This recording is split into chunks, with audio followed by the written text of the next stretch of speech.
आज की वीडियो बहुत ज़्यादा इंपॉर्टेंट है, बहुत ज़्यादा महत्वपूर्ण है, क्योंकि काफ़ी ज़्यादा स्टूडेंट्स की कमेंट आ रही थी कि सर हमको फिजिक्स के न्यूमेरिकल्स करना सिखा दीजिए कि न्यूमेरिकल्स कैसे करें। हम न्यूमेरिकल्स देखते हैं, जब वीडियो देखते हैं तब तो हमारे समझ में आ जाते हैं कि न्यूमेरिकल्स करने कैसे हैं, लेकिन बाद में 2 घंटे बाद वीडियो बंद किया, क्लास बंद की, उसके बाद तुरंत भूल जाते हैं, तो हम न्यूमेरिकल्स को सॉल्व नहीं कर पाते हैं। बाकी कुछ बोलते हैं कि सर जब आप कराते हो बोर्ड पर तब तो हमारे समझ में आ जाती है, लेकिन जैसे हम किताब का कोई और न्यूमेरिकल्स करके देखते हैं तो हमको समझ में ही नहीं आता कहाँ से स्टार्ट करें और कहाँ पर ख़त्म करें। बड़ी समस्या आती है। फिजिक्स के न्यूमेरिकल्स को करने की कोई ट्रिक बताइए, कोई शॉर्ट ट्रिक बताइए, कोई बेस्ट कुछ इसका सॉल्यूशन बताइए ताकि हम न्यूमेरिकल्स कर सकें। तो आज की इस वीडियो में मैं आपको फिजिक्स के न्यूमेरिकल्स कैसे करें बिल्कुल एक आसान सा तरीका बताऊंगा। इस तरीके को आप फॉलो करोगे तो एक भी न्यूमेरिकल्स कभी जिंदगी में नहीं छोड़ोगे फिजिक्स का। चाहे वो आप एयरफोर्स में बैठ जाओ, चाहे आईआईटी नीट के किसी भी एग्जाम में बैठ जाओ, और मतलब कुछ भी करोगे जहां पर फिजिक्स का न्यूमेरिकल आएगा उसको पूरी तरह से आप तहस नहस कर दोगे, यानी बहुत अच्छे से उसको सॉल्व कर पाओगे। तो उसके लिए एक सिंपल सा फंडा, बहुत छोटी सी बातें आपको याद रखनी है। उन चीज़ों को आपको दिमाग में रखोगे तो कभी भी आप फिजिक्स के न्यूमेरिकल से डरोगे नहीं और बहुत ही आसान से आप उसको सॉल्व कर पाओगे। तो समझते हैं वो कौन कौन सी ट्रिक हैं, कौन कौन से वो पॉइंट हैं जिनको आप दिमाग में रख कर, जिनको आप सीख कर, जिनको आप याद करके फिजिक्स के कठिन से कठिन न्यूमेरिकल्स को बहुत ही आसान तरीके से सॉल्व कर सकते हो। चलिए पहले आपको मैं 6 पॉइंट आपको समझा देना चाहता हूँ। किसी भी फिजिक्स के न्यूमेरिकल्स को, कठिन से कठिन न्यूमेरिकल्स को सॉल्व करने के लिए, यानी कि शॉर्ट ट्रिक से सॉल्व करने के लिए आपको इन 6 पॉइंटों का सहारा लीजिए। सबसे पहले जैसे क्या होता है, कोई भी सवाल दे रखा होता है उसको आप पहले क्या करो, पढ़ो, और पढ़ने के बाद उसको ये छांटो कि उसमें क्या चीज़ दे रखी है। सिंपल सी बात है, कोई भी सवाल होगा तो सवाल पूछेगा ना, सबसे पहले क्या चीज़ दिया है उसमें बताएगा कि ये चीज़ दे रखी है। जैसे कि 2 गोले हैं जिन पर 4 कूलाम और 5 माइक्रो कूलाम आवेश है और दोनों के बीच की दूरी 10 सेंटीमीटर, इस तरीके से बोलेगा। तो जितना भी दे रखा है वो सारी चीजें आप क्या कर लो, दिया है लिख लो। जैसे कि आवेश है तो एक आवेश दे दिया आपको 4 कूलाम, दूसरा आवेश दे दिया 5 माइक्रो कूलाम, इस तरह से जो भी है पहला समझ में आ गया। दूसरा, समान पद्धति में कन्वर्ट कर लो। जैसे कि एक आवेश तो ये कूलाम में दे रखा है, दूसरा आवेश माइक्रो कूलाम में दे रखा है, तो ये तो गलत हो गया। मतलब गलत नहीं, मतलब अलग अलग पद्धतियों में दे दिए। तो आपको क्या करना, आवेश का मात्रक तो कूलाम होता है, तो आपको क्या करना पड़ेगा, इसको भी आपको कूलाम में कन्वर्ट करना पड़ेगा। तो हम इसको कैसे लिख सकते हैं, भैया माइक्रो कूलाम 10⁻⁻6 कूलाम। तो आपको क्या करना, दूसरा पॉइंट क्या है, जो भी चीज दे रखी है सवाल में उसको आपको क्या करना है, समान पद्धति में कन्वर्ट कर लेना है, कन्वर्ट कर लेना है। अभी एक एग्जांपल लेके बताऊंगा, बहुत ही सॉलिड एग्जांपल लेके बताऊंगा, बिल्कुल अच्छी तरह समझ में आ जाएगा। वीडियो थोड़ा लंबा होगा लेकिन हर चीज आपको समझ में आ जाएगी, बिल्कुल 0 लेवल से सीखो। फिर आपको क्या चीज पूछा है, भाई पूछा भी तो होगा सवाल में, जैसे कि वैद्युत बल पूछा हो, ठीक है, वैद्युत बल पूछा हो, या वैद्युत उद्रोह का आघूर्ण पूछा हो, टॉर्क पूछा हो, कार्य पूछा हो, ठीक है, जो भी ऊर्जा पूछी हो, ठीक है, गतिज ऊर्जा पूछी हो, कुछ भी जो भी चीज पूछेगा वो चीज लिख दो, भैया ये चीज आपसे पूछी है, इस तरह से लिख दोगे, पूछने वाला भी काम खत्म। फिर सबसे इंपोर्टेंट जो रोल आता है वो ये है, तो फॉर्मूला का चुनाव, कि फॉर्मूला का चुनाव कैसे करें एक चीज निकालने के। यानी वैद्युत बल आपसे पूछा, वैद्युत बल के बहुत सारे फॉर्मूले होते हैं। F बराबर है 1/4πε0 Q1 Q2/r², F बराबर EQ, F बराबर BIL sin थीटा, बहुत सारे हैं फॉर्मूले। लेकिन कौन से फॉर्मूले का चुनाव करना है, सही फॉर्मूले का चुनाव, तो उसके लिए जो चीज दे रखी है, जैसे हमारे पास Q1 दे रखा है, Q2 दे रखा है और R भी दे रखा होता, तो हम कौन से फॉर्मूले का इस्तेमाल करते, 1/4πε0 Q1 Q2/r², ये लगाते। यदि यहाँ पर K भी दे रखा होता तो यहाँ पर K वाले का इस्तेमाल करते, जिसमें नीचे K लगा होता है। जब K नहीं है तो सिंपल वाले का यूज करेंगे। मतलब जितना भी आपको दिया है, जो दे रखा है, उसमें जितना भी मटेरियल आपको दे रखा है उसी का यूज करके हमको फॉर्मूले का चुनाव करना है। मतलब हमें पता चला Q1 दे रखा है, Q2 दे रखा है और R दे रखा है, तो एक ऐसा फॉर्मूले का चुनाव करना है जिसमें ये चीज आ रही हो।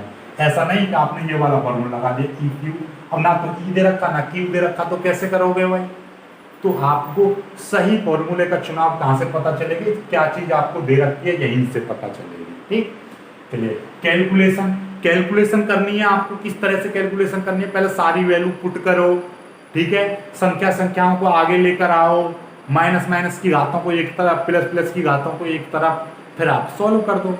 ठीक है, अभी एक एग्जांपल लेकर आपको बता रहा हूँ, आपको सब कुछ समझ में आ जाएगी। उत्तर आपको देना है सार्थक अंक में मात्रक के साथ में उत्तर लिखना है। सार्थक अंक कैसे, कि आपने लिख रखा है 24.5 गुणा 10 की पावर यहाँ पे 6 आ रहा है, आपने इतना ही और यहाँ पे न्यूटन लिखा, उत्तर छोड़ दिया।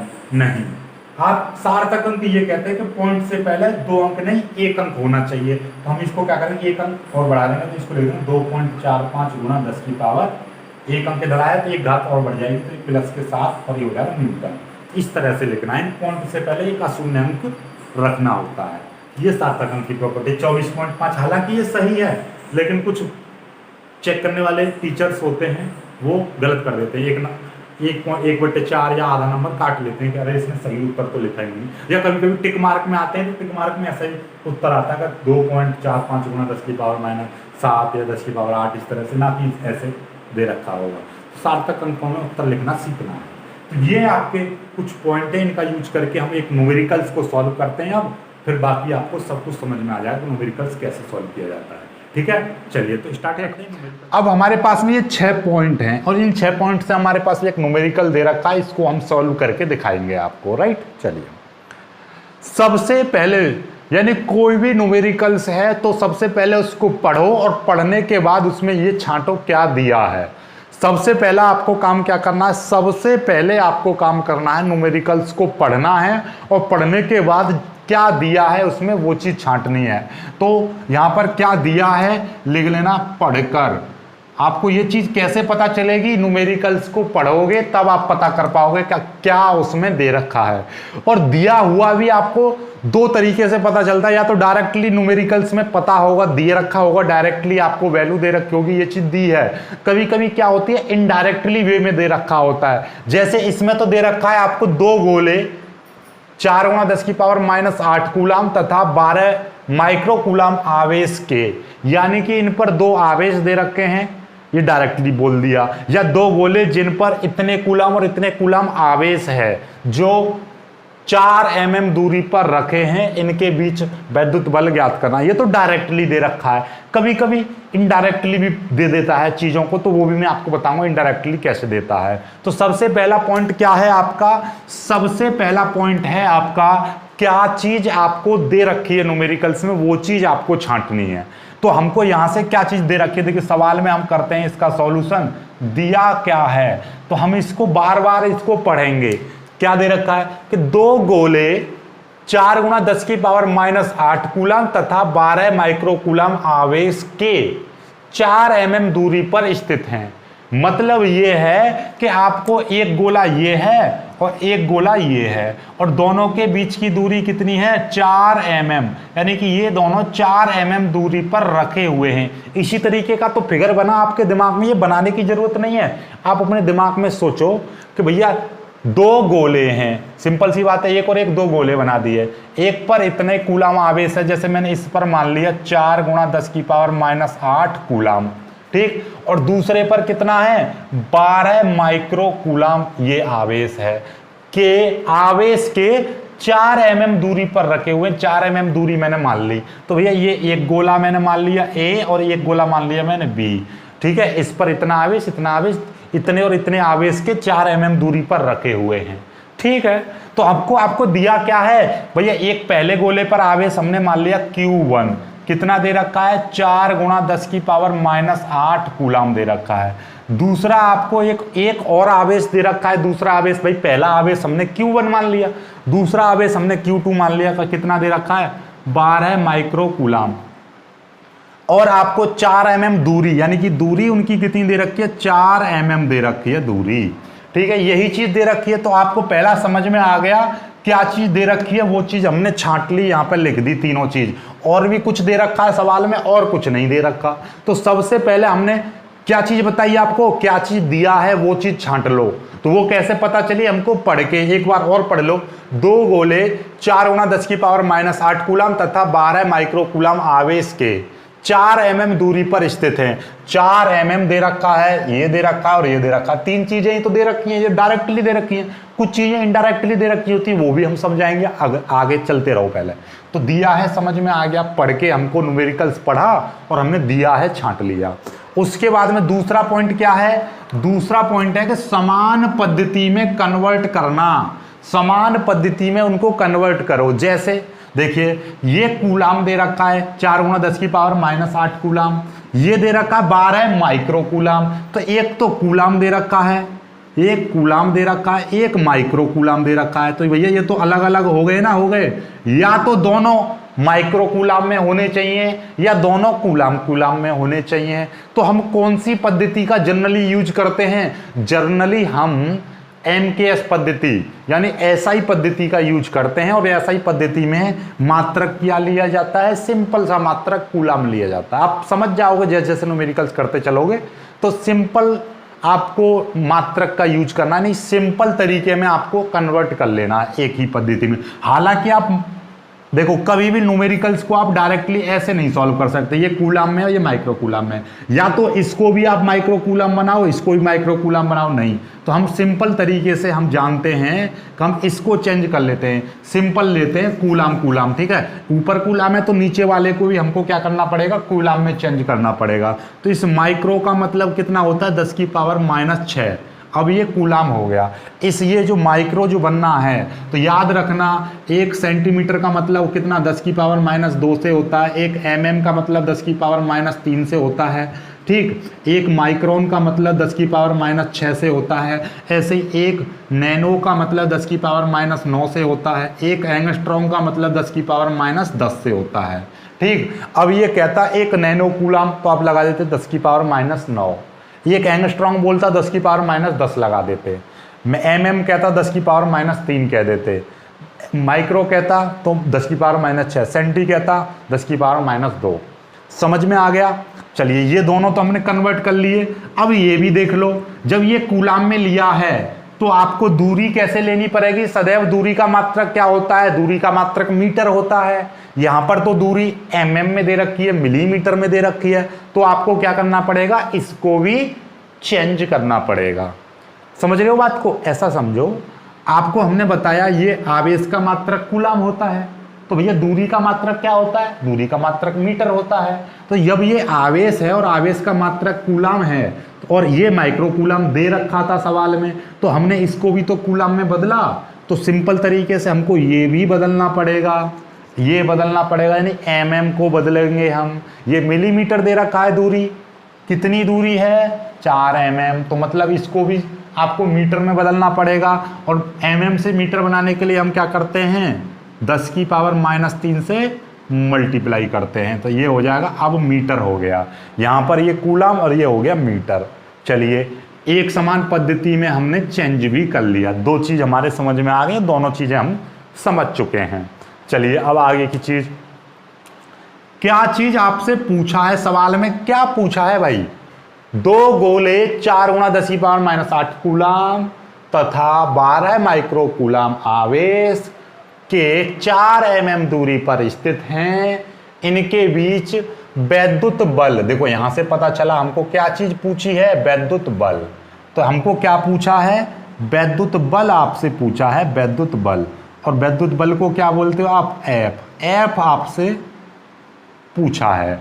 ये समझ में आ गई? तो पूछने वाला भी हमको पता चल गया। कैसे पता चली? सवाल को पढ़ के पता चली। जो भी काम होंगे सब सवाल को पढ़कर ही होंगे। ये चीज़ अपने खोपड़े में उतार लेना, अपने एकदम दिमाग में बिल्कुल बढ़ देना। ठीक, चलिए अब क्या करेंगे? अब हमारे पास में चौथा है फॉर्मूले का चुनाव। बड़ा समस्या है, यहाँ पर बड़ी समस्या आती है। यहाँ पर आपको समझ में आ गया, ये चारों पॉइंट समझ में आ गए तो बाकी तो न्यूमेरिकल खत्म। और ये दोनों चीज़ें तो आपको पता चल जाती हैं। पूछा क्या? ये तीनों चीज़ें बहुत इजी हैं, लेकिन ये बड़ा कठिन होता है। फॉर्मूले का चुनाव। फॉर्मूले का चुनाव कैसे? कि वैद्युत बल आपको निकालना है। देखिए, एक F बराबर क्या होता है? एक F बराबर क्या होता है? EQ होता है। ठीक, और एक F बराबर 1/4πε0 Q1 Q2/r², ये होता है फॉर्मूला। और भी है बहुत सारे। ठीक है, F बराबर BIL साइन थीटा, और भी बहुत सारे, पूरी बुक में बहुत सारे हैं बल के फॉर्मूला, ठीक है, और भी हैं। लेकिन अब हम कौन सा फॉर्मूला इस्तेमाल करें? एक मैकेनिक्स में आ जाओ तो F बराबर ma भी होता है। तो बड़ी समस्या है कि सर हमारे तो सर खुजाने को मन करता है, समझ में ही नहीं आता कि कौन सा फॉर्मूला हम यूज करें, यानी कौन से फॉर्मूले का चुनाव करें। तो घबराने की ज़रूरत नहीं है। ये जो चुनाव है, जो भी काम हो रहा है, सब न्यूमेरिकल्स को पढ़ के हो रहा है। तो आप पहले न्यूमेरिकल्स को पढ़ने के बाद में हमको ये चीज़ें मिली हैं ना, तो ये जो चीज़ है फॉर्मूले का चुनाव कहाँ से होगा? यहाँ से होगा। कहाँ से? यहाँ से। क्या चीज़ आपको दे रखी है, उन्हीं चीज़ों से आपको चुनाव होगा। देखिए क्या दे रखा है, Q1 दे रखा है, Q2 दे रखा है और R दे रखा है। और इन चारों फॉर्मूलों में से उस फॉर्मूले का चुनाव करो। अपने दिमाग में तो आपने आ गया कि बहुत सारे फॉर्मूले हैं, लेकिन उस फॉर्मूले का अपने दिमाग से चुनाव करना है जो फॉर्मूले में ये चीज़ें आ रही हों, क्योंकि इन चीज़ों का इस्तेमाल करके हमको बल निकालना है। यदि मैं इस फॉर्मूले का इस्तेमाल करूं तो यहाँ पे 2 आवेश दे रखे हैं। पहली बात तो यहाँ पे 1 आवेश है, दूसरा इसमें E का मान नहीं दे रखा है, तो आप ये फॉर्मूला नहीं लगा सकते। ये देखिए 1/4πε0, ये तो अपने आप में कांस्टेंट होता है। Q1 दे रखा है, Q2 दे रखा है और R दे रखा है, तो ये वाला फॉर्मूला लग जाएगा। और चेक कर लो क्या इसमें B दे रखा है, नहीं दे रखा, तो ये फॉर्मूला भी नहीं लगेगा। ना इसमें I दे रखा, ना L दे रखा, M दे रखा है, नहीं दे रखा, ना A दे रखा, तो ये भी नहीं लगेगा। तो अपने दिमाग में अपने आप पता चल जाती है, अपने आप क्लिक हो जाता है कौन सा फॉर्मूला आपको पुट करना है। उसके लिए बशर्ते आपको ये चीज़ देखो क्या चीज़ दे रखी है, उन्हीं चीज़ों का इस्तेमाल। हो सकता है कि इसमें और भी कुछ P बराबर भी दे रखा होता, तो ये नहीं, ये मत सोचना कि इन चार चीज़ों ही आ रही हो, नहीं। अब ये देखो पर्याप्त आपको इन चीज़ों से मिला जुला कोई फॉर्मूला, यानी कि इस फॉर्मूले में सारी चीज़ें इसमें हैं, तो ये लग सकता है। और भी इसमें एक्स्ट्रा दे रखी है, तो एक्स्ट्रा से मतलब नहीं है। ये देखो कि आपके पास में ज़्यादा से ज़्यादा किन चीज़ों का यूज हो रहा है, बिल्कुल हो रहा है, तो ये फॉर्मूला लग गया। तो फॉर्मूला कौन सा लगा? सूत्र का चुनाव F बराबर 1/4πε0 Q1 Q2 अपॉन R²। अब ये समझ में आ गया आपको। अब क्या कैलकुलेशन करनी है? कैलकुलेशन के लिए आपको क्या है, सारी वैल्यू आपको पुट करो। सबसे पहले हम वैल्यू पुट करेंगे, तो इतने की वैल्यू कितनी होती है? 9 × 10⁹ ठीक। Q1 की वैल्यू कितनी है? Q1 की वैल्यू ये रही, कितनी? 4 × 10⁻⁻8 गुणा Q2 की वैल्यू कितनी? ये रही 12 × 10⁻⁻6 और R² की वैल्यू कितनी? 4 × 10⁻3 ये, और इसका स्क्वायर कर दिया। जब स्क्वायर है तो मैंने स्क्वायर कर दिया। देखिए इतने की वैल्यू ये रही, Q1 की वैल्यू ये रही, ये रख दी, गुणा Q2 की वैल्यू 12 × 10⁻⁻6 ये रही, और R की वैल्यू ये रही 4 × 10⁻3, लेकिन इसका स्क्वायर, क्योंकि R² है तो इसका स्क्वायर। ठीक, समझ में आ गया? तो इसको मिटा देते हैं। अब आपको ये चीज़ स्क्रीनशॉट ले लीजिए इसको, ठीक है? सब कुछ समझ में आ गया होगा। अब बस आपको बस इसकी कैलकुलेशन करनी है, और कैलकुलेशन करने के बाद सार्थक अंक व मात्रक के साथ उत्तर लिखना है। उत्तर कैसे लिखना है? सार्थक अंकों में लिखना है, और वो भी मात्रक के साथ। तो सबसे पहले तो इसकी कैलकुलेशन करो। तो कैलकुलेशन करना मैं आपको अब सिखाता हूँ, देखिएगा। जल्दी से स्क्रीनशॉट लीजिए, पहले तो यहाँ का जल्दी से स्क्रीनशॉट ले लीजिए, ये सारी चीज़ों का स्क्रीनशॉट ले लीजिए, फिर मैं इसको सॉल्व करना बताता हूँ आपको, ठीक है? स्क्रीनशॉट ले लिया होगा आपने। चलिए ये सारी चीज़ें हैं, और इसको मैं यहाँ पे लिख देता हूँ। कितना हो जाएगा? F बराबर, ये देखिएगा। अब इसको मैं यहाँ से अगली लाइन में लिखना है, इसको ऐसा लिख दीजिए 9 × 10⁹ गुणा 4 × 10⁸ गुणा 12 × 10⁻⁻6। नीचे क्या है? 4 × 10⁻3 का स्क्वायर। अब इसकी कैलकुलेशन करनी, ये जो चीज़ थी ये ऊपर ही आएगी, सिंपल सी बात है, जब गुणा है तो ऊपर आएगा, तो ये चीज़ आ गई। अब इसको सॉल्व कैसे करेंगे? देखिए कोई दिक्कत वाली बात नहीं है। नीचे वाले को नीचे पहले सॉल्व करो, ऊपर वाले को ऊपर सॉल्व करो। कैसे करेंगे सॉल्व? देखिए ये है आपका 9 गुणा 4 गुणा और 12 ये आ गया, ठीक है।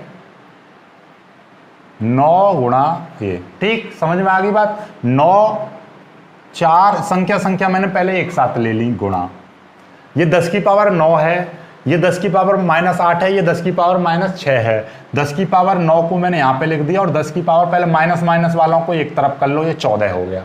10 की पावर -8 और 10 की पावर -6 कितना? 10 की पावर -14 हो गया, 8 से 14। 10 की पावर 9 ये रहा प्लस का, और ये संख्या मैंने एक साथ ले ली, 9 4 12। संख्याओं को सदैव एक साथ ले लो, प्लस की घातों को एक तरफ और माइनस की घातों को एक तरफ कर लो, कोई दिक्कत नहीं है। और इसका स्क्वायर खोलो जरा, 4 चक 16 गुणा, इसका स्क्वायर कर देंगे। जब 10 की पावर -3 का स्क्वायर करते हैं तो इसका क्या कर देते हैं? डबल कर देते हैं। 10 की पावर कितना हो जाएगा? -6। जब 10 की पावर -4 होता तो इसका स्क्वायर करते हैं 10 की पावर -8, यानी घातों का डबल हो जाता है, ठीक है। चलिए इतना तो समझ ही गए होंगे। चलिए ठीक, चलिए अब क्या करना है, देखिए अब आप काट पीट कर दीजिए। क्या काट पीट करनी है? देखो बहुत ही प्यार से काट पीट हो जाएगी। कैसे हो जाएगी? देखिए ध्यान से देख पा रहे होंगे आपको। देखिए 4 एकन 4 और 4 चक 16। आप एक बार में एक काम करिए, मात्र एक बार में आपको क्या करना है? एक काम करना है। अब ये कितना हो जाएगा? 9 गुणा ये 12 गुणा ये कितना हो गया? 14 में से 9 जाएंगे, यानी देखिए ये प्लस के 9 हैं, ये माइनस के 14 हैं, तो कितने बचेंगे? -5 बचेंगे। क्यों? क्योंकि माइनस के 14 हैं, यानी माइनस के ज़्यादा हैं, प्लस के कम हैं, तो माइनस के बचेंगे। और कितने बचेंगे? सिंपल सी बात है, इतना तो समझ ही रहे होंगे। प्लस के 9 और माइनस के 14, तो टोटल मिला के -5, इनको जब ऐड करेंगे तो ठीक। चलिए और नीचे कितना बचा? ये 4 गुणा 10 की पावर -6, इतना समझ में आ गया। चलिएगा अब इस 4 से फिर काट दीजिए, 4 एकन 4 और 4 तिया 12, तो f बराबर कितना आ गया? 9 गुणा 3 गुणा 10 की पावर ये -5 है, गुणा इसको ऊपर ले जाओ, नीचे से घात ऊपर जाएगी तो कैसे हो जाएगी? प्लस की, तो 10 की पावर प्लस के हो जाएंगे 6। इतना समझ, एक बार में एक काम करिए बस। स्टेप बढ़ रहे हैं, बढ़ाते रहो, कोई दिक्कत नहीं है। लेकिन एग्जामिनर आप समझ जाएगा कि बच्चा बहुत स्ट्रॉन्ग तैयारी करके आया था, तब उसने ऐसे लिखा है, ठीक है। 9 तिया 27 गुणा, और ये कितना हो जाए? 6 में से ही गए तो 10 की पावर 1, इतना बचा, इतना, और आपने लिख दिया न्यूटन। हालांकि यही उत्तर सही है, ये उत्तर सही है, लेकिन हमने मात्रक तो लिख दिया उत्तर, लेकिन सार्थक अंक क्या है? या तो पॉइंट लगा दो सार्थक अंक में। क्या कह रहा है? घातों में यदि ये छोटी संख्या है तो आपको क्या करना है? डायरेक्टली आप लिख दीजिए 270, क्योंकि 10 की पावर 1 का मतलब डायरेक्टली 10 है, क्योंकि 6 में से 5 गए तो 1 बचा, प्लस का 270 न्यूटन। क्या लिख देंगे? न्यूटन, ठीक। समझ में आ गई बात? इतना लिख दीजिए। या आप इसको कितना लिख सकते हो? इसको मिटा दे रहा हूं मैं, ठीक है। या आप इसको कितना लिख सकते हो? देखिए ये 27 है, 27 का मतलब 27.0 ऐसा लिख सकते हो, ठीक है। अब एक अंक आगे जाएगा तो ये घात आ जाएगी 2.7 गुणा 10 की पावर 1 आ जाएगा, क्योंकि एक अंक आगे। देखो 27 को हम कितना लिख सकते हैं? 2.7 गुणा 10 की पावर 1 लिख सकते हैं, और 10 की पावर 1 यहाँ पर पहले से ही था, 10 की पावर 1 ये वाला था, ठीक है। जैसे कि ये लिखा हुआ है आपका 27 गुणा 10 की पावर 1, ये लिखा हुआ है यहाँ पे 1, तो हम इसको लिख सकते हैं 27.0 गुणा 10 की पावर 1, एक अंक और आगे जाएगा तो 2.7 गुणा 10 की पावर ये 2 हो जाएंगे, ठीक है। इतने न्यूटन। या तो ये बात लिखिए, सार्थक अंक ही कहते हैं कि पॉइंट से पहले एक अंक होना चाहिए, और वो भी कैसा होना चाहिए? अशून्य अंक होना चाहिए। तो 2.7 गुणा 10 की पावर 2 लिख सकते हो, या आप 270 न्यूटन लिख सकते हो, ये भी सार्थक अंकों में सही है। और आप इतना लिखोगे तो ये भी सही है, लेकिन ये क्या है? ऐसे ये घात लिखोगे तो अटपटा रहेगा। यदि आप घातों में लिख रहे हो तो पॉइंट से पहले ये, इसका मतलब ये है 27.0 गुणा 10 की पावर 1, इसका मतलब ठीक, तो इसका मतलब यह पॉइंट से पहले 2 अंक आ रहे नहीं, या तो पॉइंट से पहले 1 अंक लिखो या फिर उसको डायरेक्टली सॉल्व करके लिखो, जैसे 270 न्यूटन लिखो या आप इतना लिखो, तो आपके ऊपर डिपेंड करता है। सार्थक अंकों का यही महत्व है कि आप इतना छोड़ोगे तो एग्जामिनर एक बार कहेगा अरे यार पूरा तो उसने सही किया लेकिन ये उत्तर सही नहीं लिखा, हालांकि सही है लेकिन सार्थक अंकों की दृष्टि से ये गलत माना जाएगा। या तो आप पॉइंट से पहले 1 अंक लिखो, यानी 2.7 गुणा 10 की पावर 2 न्यूटन लिखो, या आप 270 न्यूटन लिखो। आई होप कि आप न्यूमेरिकल्स करना सीख गए होंगे कि आपको कौन कौन सी ट्रिक, कौन कौन सी चीज़ों का इस्तेमाल करना है, इन चीज़ों का इस्तेमाल करना है। ओके, समझ में आ गई बातें, कौन कौन सी चीज़ें आपको यूज करनी है और कहाँ से आपको किस तरह से ये सारी चीज़ों का परिवर्तन करके आप न्यूमेरिकल सॉल्व कर पाओगे। लेकिन मैं आपको दिक्कत आए तो आप फिर से बताना, मैं फिर से एक नेक्स्ट वीडियो में आपको समझाने का प्रयास करूँगा, ठीक है। और आज की वीडियो में सिर्फ इतना ही। वीडियो को लाइक करना, अपने दोस्तों के साथ शेयर करना और चैनल को सब्सक्राइब जरूर कर लेना। मिलेंगे एक खुश सी वीडियो में, तब तक के लिए बाय बाय।